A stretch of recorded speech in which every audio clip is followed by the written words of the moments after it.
Thanks for joining us. We're joined now by Lisa Schnebly Heidigner. She's the author of Arizona, 100 Years Grand, the official centennial book for Arizona. Thanks for being with us. I'm delighted. Thank you for having me. Let's start with your family's history, a rich history right here in northern Arizona. Sedona Schnebly was my great-grandmother. Her husband T.C. brought her out from Gorin, Missouri in 1901 with her two children, my grandpa Ellsworth and his little sister Pearl.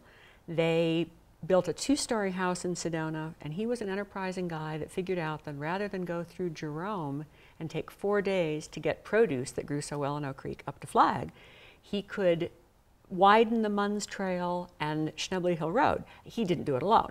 He went to George Babbitt, supervisor of Coconino. They matched funds. Some local men made that road happen. And then he would drive up over 2 days and come back down on one, bring mail, bring needles, bring stuff, and gradually realized the post office was a good idea. Schnebly Station, Arizona Territory, was too long, and his brother, D.E., said, why not name it after Dona? So that's how the town got there. So researching this book, what a treat. What are some of the things you discovered that may have surprised you about Arizona history? It was a treat, and if I had had any idea how hard it was going to be, I wouldn't have had the courage. But yes, it was wonderful. And I thought I knew a lot, and I learned so much more than I knew. Every page has, and there's 101, 1912 through 2012, has a main event and then 6 timeline events. And the timeline events were where I learned the most I didn't know. The Grand Canyon, you know. Reardon House, you know, but some of the timelines, and a couple of my favorites are that Zane Grey left Arizona in a huff. You know, he rode everywhere up here in northern Arizona because he was denied permission to hunt bear whenever he felt like it, and he thought, hey, I'm Zane Grey, I should be able to do what I want. So he got mad. In 1931, I believe it was, the Hopi tribe made Albert Einstein an honorary chief, and I don't know. Did they like the theory of relativity? But I love that. Enigmatic but fascinating. Neat.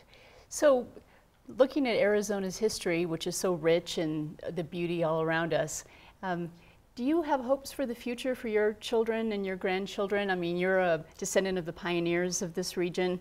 What do you hope for the next 100 years? I have huge hopes for Arizona, and I will tell you why.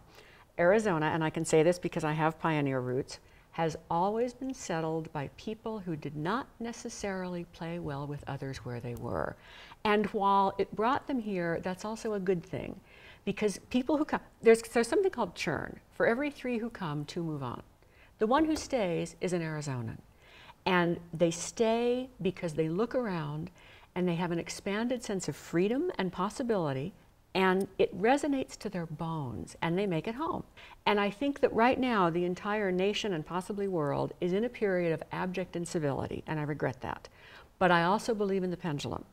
And I think that Arizona will not be content to say, well, this is lousy, I guess we'll just be victims.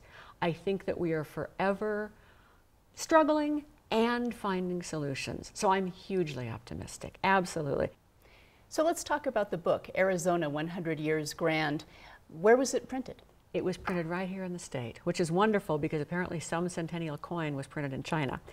It was a collaborative effort and printed and bound here. Every one of the several hundred beautiful pictures were donated to us. So it truly is a birthday present as a community effort, and 20% of the profits go to the Centennial Commission. That's good to know. I'm sure glad I have my copy.